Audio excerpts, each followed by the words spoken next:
ఖమ్మం జిల్లా సత్తుపల్లి జేవీఆర్ఓసీలో జీకేఆర్ ఇన్ఫ్రాకాన్ కంపెనీలో పనిచేస్తున్న అవుట్సోర్సింగ్ కార్మికులు ఆందోళన బాటపట్టారు. తమ సమస్యలను పరిష్కరించాలని కోరుతూ ఆందోళన చేశారు. 2 నెలల నుంచి జీతాలు ఇవ్వడం లేదని కార్మికులు ఆరోపిస్తున్నారు. కష్టపడి పనిచేసినప్పటికీ పురుగులు పట్టిన భోజనం పెడుతున్నారని ఆవేదన వ్యక్తం చేశారు. వెంటనే అధికారులు తమ సమస్యలపై స్పందించి పరిష్కరించాలని అవుట్సోర్సింగ్ కార్మికులు డిమాండ్ చేశారు. ఈ ధర్నాలో సుమారు 500 మంది అవుట్సోర్సింగ్ కార్మికులు పాల్గొన్నారు.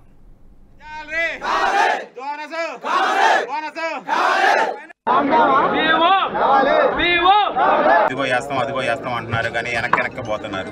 సింగరేణి పీఓ గారు వచ్చేసి మేము హామీ వస్తాము, మీకు పిఎఫ్లు మేము వేపిస్తాము, మా దగ్గర కట్ అయినాయి, మీ అమౌంట్ మా దగ్గర ఉన్నది అని చెప్పి మాకు లెటర్ పూర్వం కూడా రాసిచ్చారు. అయినా కానీ వేయలేదు. మళ్ళీ రిటర్న్ వచ్చేసి 16వ తారీఖు నాడు మేము వెళ్ళి ఆగితే మీరు నడిపిస్తూ ఉండండి, ఎప్పుడొకప్పుడు వేస్తారు అన్నట్టు చెప్తున్నారు. అందరూ వచ్చి పీఓ గారు వచ్చారు, జీకేఆర్ మేనేజర్ కూడా వచ్చి సంతకాలు పెట్టారు. అందరూ వచ్చి సంతకాలు పెట్టినా కానీ ఇప్పుడు వరకు వెళ్ళారు. కనీసం ఇప్పటికి 4 రోజులు అవుతుంది మిషన్లన్నీ ఆపేసి. కూడా పట్టించుకున్నది లేదు, మాకు వచ్చి రెస్పాన్స్ అయ్యేది కూడా లేదు. ఇప్పుడు ఫోన్ చేసి అడిగితే ఏమన్నారంటే మీ చేతనైంది మీరు చేసుకోండి అన్నట్టు మాట్లాడుతున్నారు. మా పరిస్థితి ఏంటి మాకేం అర్థం కావట్లేదు. పీఓ గారేమో మొన్న వచ్చేమో వాళ్ళ శాలరీ మొత్తం మీ పిఎఫ్లన్నీ కట్ అయ్యి మా దగ్గరే ఉన్నాయని చెప్పి మనం చెప్పారు. ఇప్పుడేమో ఏం మాట్లాడట్లేదు. ఇటు నుంచి కార్మికులు కూడా వచ్చారండి. వాళ్ళు వచ్చేసి రూమ్ రెంట్లలో అద్దెకుంటున్నారు. వాళ్ళకి ఇక్కడ జీతాలు ఇవ్వబడి సరైన టయానికి గుడ్డు ఇంటి పక్కన వాళ్ళ దగ్గర వీళ్ళ దగ్గర అప్పులు తీసుకొచ్చుకుంటున్నారు. ఆ టయానికి వాళ్ళకి అప్పులు ఇవ్వబట్టి వాళ్ళు తినడానికి తిండి కూడా లేని అందని పరిస్థితి కూడా ఉంది. ఇక్కడ పట్టించుకోవట్లేదు.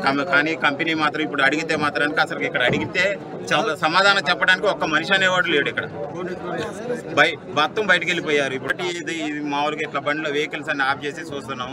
వస్తే మీకు మస్టర్ ఇస్తాం అని చెప్పి అన్నారులే కానీ ఇక్కడికైతే మమ్మల్ని పట్టించుకునే వాళ్ళు ఎవరు రావట్లేదు. మేము ఇక్కడ ప్రతి నెల ఆపితేనే జీతం, ప్రతి నెల కూడా ఇంతే, ప్రతి నెల ఆపితేనే జీతం. ఇప్పుడు 2 రోజులు పోయినసారి ఆపినప్పుడేమో మెస్ కూడా పూర్తి బంద్ చేశారు. తిండి లేకపోతే పోయినసారి మొత్తం కూడా ఖాళీగా ఉంచాల్సి వచ్చింది. పోయినసారి ఆపితే మన డాక్టర్ దయానంద్ గారు వచ్చేసి భోజనాలు ఏర్పాటు చేసి వెళ్ళారు. ఇప్పుడు మాత్రం ఇవాళ 1 రోజు పెడతాను అంటున్నారంటే తెలుస్తుంది. మరి ఇవాళ భోజనాలు బంద్ చేసేస్తే మరి మా పరిస్థితి ఏంటి? విద్యుత్తు బకాయిలు చెల్లించాలంటూ వెళ్లిన విద్యుత్ సిబ్బందిపై ఓ యువకుడు దాడి చేసిన ఘటన నిర్మల్ జిల్లా భైంసా పట్టణంలో జరిగింది. నిర్మల్ జిల్లా భైంసాలోని ఫిల్టర్ బెల్ట్ ఏరియాలో నివాసముంటున్న ఓ కుటుంబం 20,000కు పైనే విద్యుత్తు బకాయి పెట్టిందన్నారు. పెండింగ్ బిల్లు కట్టకపోవడంతో విద్యుత్తు సరఫరాను అధికారులు నిలిపేశారు. దీంతో ఆ కుటుంబానికి చెందిన ఓ యువకుడు విద్యుత్తు అధికారులపై కర్రలతో దాడికి ప్రయత్నించాడు. సిబ్బందిపై దురుసుగా ప్రవర్తించారని విద్యుత్తు ఉద్యోగి సుధాకర్ వాపోయాడు. మా ఇంట్లోకి ఎలా వస్తారంటూ విద్యుత్ సిబ్బందితో గొడవకు దిగారు. దాడి చేసిన వ్యక్తిపై స్థానిక పిఎస్లో విద్యుత్ ఉద్యోగులు ఫిర్యాదు చేశారు.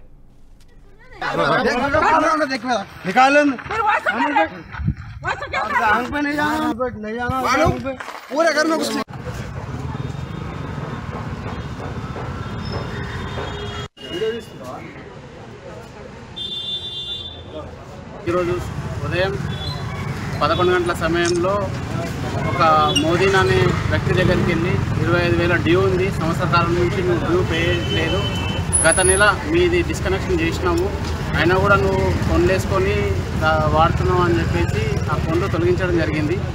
ఇదే సందర్భంలో ఆ మోదీన్ అనే వ్యక్తి స్టాఫ్ పైన ఒక లావు కర్ర తీసుకొని దాడి చేయడానికి ప్రయత్నించిండు. చుట్టిలో ఆ తలకు తగిలేది మిస్ అయింది. అది గిట్ట తలకు తగిలి ఉంటే ఆయన పరిస్థితి ఇప్పుడు చాలా దారుణంగా ఉండేది. అదేవిధంగా ఇక్కడ భైంసాలో కొన్ని ఏరియాలలో వెళ్ళినప్పుడు గత సంవత్సరం ఒక 10 సార్లు ఇలాగే రిపీట్ అయింది. సో ఇలాంటి పరిస్థితులలో మా స్టాఫ్ డ్యూటీ చేయడానికి, సప్లై ప్రొవైడ్ చేయడానికి. ఈ వీడియో మీకు నచ్చినట్టయితే లైక్ చేయండి, 10 మందికి షేర్ చేయండి. అలాగే కామెంట్ల రూపంలో మీ అభిప్రాయాలను మాతో పంచుకోండి. Nationalist hub group of channels ను సబ్స్క్రైబ్ చేసుకుని తెలుగునాట జాతీయవాద జర్నలిజాన్ని ప్రోత్సహించండి. ఈ వీడియో కింద ఉన్న బెల్ ఐకాన్ పై క్లిక్ చేయడం మర్చిపోవద్దు.